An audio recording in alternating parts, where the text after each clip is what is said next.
Reunion sa Titan ng Bruce Brothers na sila Calvin Abueva at Vic Manuel. Pero bago tayo mag-umpisa, kung hindi ka ba nakasubscribe dito sa ating bagong channel, please click the subscribe button and hit the bell button para palagi kang updated tungkol sa mga balita sa basketball. Nag-post si Vic Manuel sa isa sa mga social media accounts niya kung saan nakalagay dito na puro memories lamang.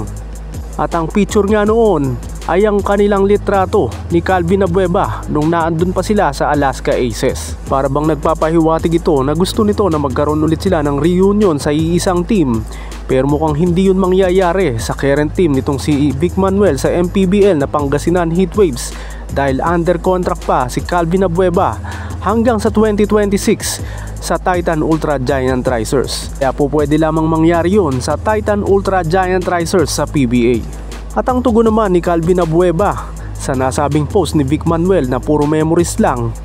ay isang malutong na malay mo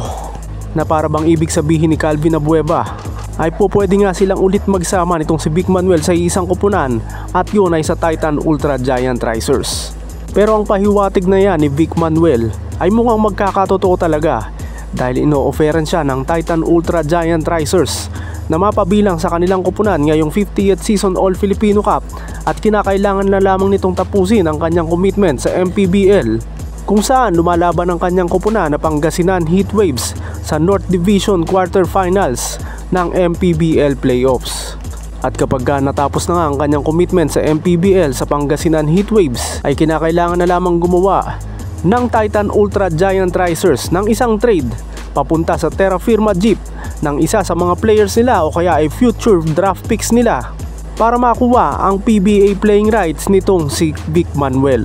Maganda sana kung magkakasama muli itong dalawang players na to na tinaguriang Modern Bruce Brothers dahil maganda ang chemistry nila sa loob ng court na bagamat parehong undersize sa mga posisyon na nilalaro nila bilang small forward at power forward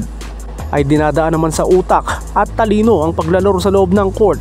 Kaya masasabi talaga na napaka-effective nila kahit na pareho na silang 37 years old ngayon. Pero yung mga championship experience nila, lalo na nung mga panahon na nakikipagsagupa sila sa PBA final sa San Miguel Beermen, ay masasabing ito yung mga madadala nila sa mga batang players ngayon ng Titan Ultra Giant Racers para maging isang playoff contending team sa debut season pa lamang ng Titan Ultra Giant Racers. Sakaling matuloy ang paglipat ni Vic Manuel sa Titan Ultra Giant Racers sa PBA via trade mula sa Terra Firma Jeep ay magkakaroon ng veteran presence ang nasabing kupunan pagdating sa shaded lane kung saan sinasabing expert doon si Vic Manuel lalo na pagdating sa pustihan na kahit nga undersize ito sa height na 6'3" lamang para sa isang power forward ay malakas ang pangangatawan lalo na ang kanyang upper body strength na kanyang ginagamit sa pagposte sa mga mas malalaking bumabantay sa kanya. Kaya asahan natin na pagka natapos na ang commitment nitong si Vic Manuel sa Pangasinan Heatwaves sa MPBL season ngayon at dahil na rin sa rekomendasyon ng kanyang kaibigan si Calvin Abueva ay baka magkaroon nga ng PBA comeback at ganun din ang reunion nila ng kanyang matalik na kaibigan at kapatid sa Bruce Brothers na si Calvin Abueva para sa bagong kupunan ngayon sa PBA na Titan Ultra Giant Racers.